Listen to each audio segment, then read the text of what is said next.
కూడా నేను మీకు తెలియజేస్తూ అహంకారంతో విర్రవీగిన వారికి కాల్చి వాత పెడతారంటారు చూడండి, అదే సరిగా జరిగింది.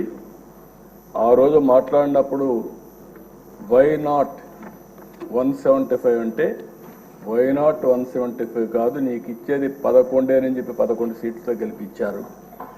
ఇంకొక పక్క ఇదే సీట్లో నేను చూశాను, మీ ప్రతిపక్ష స్థానాన్ని తీసేస్తామని చెప్పి హోదా తీసేస్తామని మాట్లాడారు. ఇప్పుడు ప్రజలు ప్రతిపక్ష హోదా కూడా ఇవ్వని పరిస్థితికి వచ్చారు. ఇంకొక పక్కన మనం గుర్తుపెట్టుకోవాల్సింది, ఇవన్నీ కూడా అహంకారం. అలాంటి అహంకారంతో ముందుకు పోతే ఇదే అవుతుంది. నా చరిత్రలో 2 సార్లే ప్రతిపక్ష హోదా అనేది నాయకులు ఇచ్చేది కాదు, ప్రజలు ఇచ్చేది. అంటే ప్రజలు ఓట్లు వేసినప్పుడు 10% సీట్లు గెలిస్తే ఆ గెలిచిన పార్టీకి ప్రతిపక్ష హోదా వస్తుంది. లేకపోతే మెజారిటీ మనం గెలిస్తే మనం ఇక్కడ అసెంబ్లీకి వస్తాం, మెజారిటీ ఉంటే గవర్నమెంట్ ఫామ్ చేస్తాం. అట్లా కాకుండా ప్రతిపక్ష హోదా కావాలి, ఇవ్వకపోతే నేను అసెంబ్లీకి రానని డిమాండ్ చేసే నాయకుడు నా చరిత్రలో ఎప్పుడు చూడలేదు. 45 స్వతంత్ర భారతదేశంలో ఎవరు అడుగుండరు. అంటే మనం గుర్తుపెట్టుకోవాల్సిన ఒక వ్యక్తి యొక్క వ్యక్తిత్వం, ఆలోచన విధానం, డిమాండ్ చేయడం, డిక్టేట్ చేయడం, శాసించడం, ఇవన్నీ కూడా ప్రజాస్వామ్యంలో ఎప్పుడు కూడా ఉండవు. అలాంటి జరిగే పరిస్థితి వచ్చింది. ఎప్పుడు కూడా ప్రజాస్వామ్యాన్ని మనం గౌరవించాల్సిన అవసరం ఉందని చెప్పి కూడా నేను మీకు తెలియజేస్తున్నా.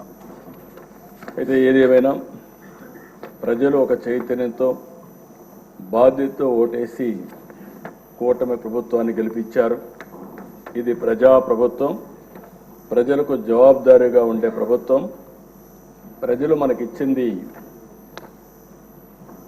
అధికారం, అది కూడా ఒక బాధ్యత. అందుకే తొలి రోజు నుంచి సంక్షేమం, అభివృద్ధి, సుపరిపాలన కోసం మనం నిర్ణయాలు తీసుకుంటున్నాం.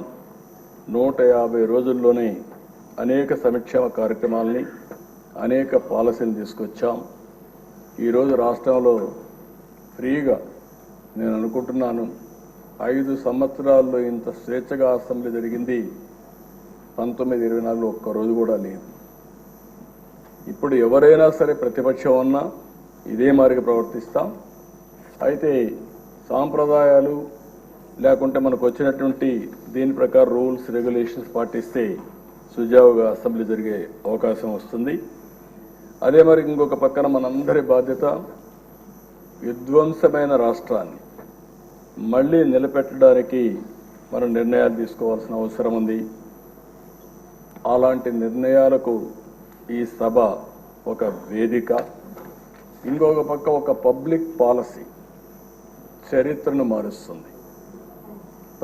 ప్రజలకు మనం ఇచ్చే విధానాలన్నీ ఇక్కడనే చర్చిస్తున్నాం, అవన్నీ రూపకల్పన చేస్తున్నాం.